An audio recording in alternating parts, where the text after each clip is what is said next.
உங்கள் favourite TV ஷோக்களை இனி miss பண்ண தேவையில்லை. ZEE5 இல் முற்றிலும் இலவசமாக காணுங்கள், இங்கேயும் எப்பொழுதும். நல்ல நேரம் வரப்போகுது. பொண்ணு மாப்பிளையும் மறு வீட்டுக்கு அனுப்பலாமா? அனுப்பிடலாமா? அதெல்லாம் ஒண்ணு வேணாம். காலையில எந்திரிக்கும் போதே 7:30 கூட்டணும் தான் எந்திரிப்பியா? எதுக்கு எடுத்தாலும் ஒரு பிரச்சனை பண்ணிட்டு இருக்க. மறு வீட்டுக்கு உன்னையா போக சொன்னாங்க? ஆளா வந்து வேணான்னு சொல்லிட்டு இருக்க. சின்னஞ்சிறுசுங்க, இப்பதான் கல்யாணம் ஆயிருக்கு. அங்க எங்க போயிட்டு வந்தா தானே அவங்களுக்கு கொஞ்சம் சந்தோஷமா இருக்கும். மாமா, வரதான் கோல வெறியில தெரிஞ்சுக்கிட்டு இருக்கான். இப்ப அருள் அங்க போனானா கண்டிப்பா பிரச்சனை நடக்கும். வாய மூடு. ஆமாண்ணே, எனக்கும் அந்த பயம் இருக்கு.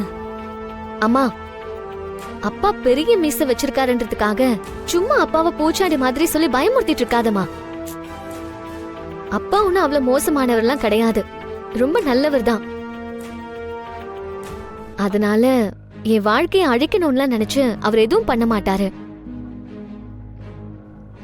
அன்னைக்கு மண்டபத்துல ஏதோ கோவத்துல பேசிட்டு போனாரு. ஆனா அவருக்கும் தெரியும் அத்தை, அருள் மாமாக்கு ஏதாவதுன்னா அது என்னையே தான் பாதிக்கும்னு.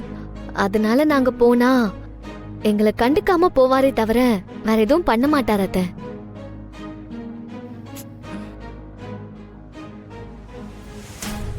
வரதன் பிரச்சனை பண்ண மாட்டான்னா மறு வீட்டுக்கு தாராளமா அனுப்பி வைக்கலாம். நீங்க எல்லாரும் முடிவெடுத்தா போதுமா? அங்க போக வேண்டியது ஏன் புள்ள, அவன் முடிவை கேட்க வேண்டாமா? எதுவா இருந்தாலும் அவனை கேட்டுட்டு பண்ணுங்க. சரி, கொஞ்சம் இரு.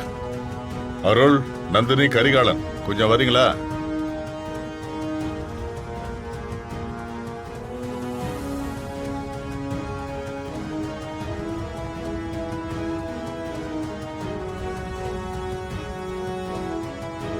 கல்யாணம் முடிஞ்சதும் முறைப்படி மறு வீட்டுக்கு போனப்பா. நீங்க மறு வீட்டுக்கு போனாதான் எங்க எல்லாருக்குமே சந்தோஷம். ஆனா உங்களுக்கு விருப்பம் இல்லாம நாங்க அதை செய்ய விரும்பல.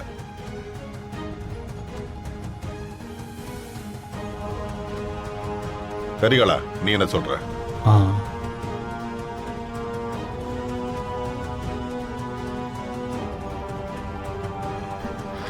மாமா, போறேன்னு சொல்லு மாமா, போறேன்னு சொல்லு.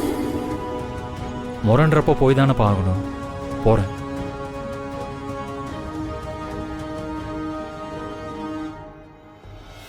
நந்தினி, நீ என்னமா சொல்ற?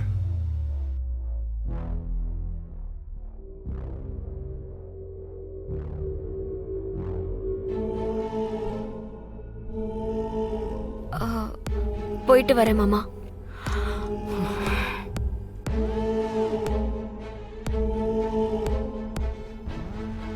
வானதி தயாரா தான் இருக்கா, அதனால அவகிட்ட கேட்க வேண்டிய அவசியம் இல்ல. அருள், நீ என்னப்ப சொல்ற?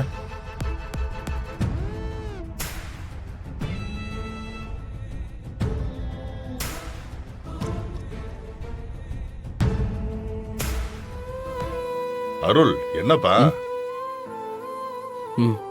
நான் போயிட்டு வரேன் பெரியப்பா.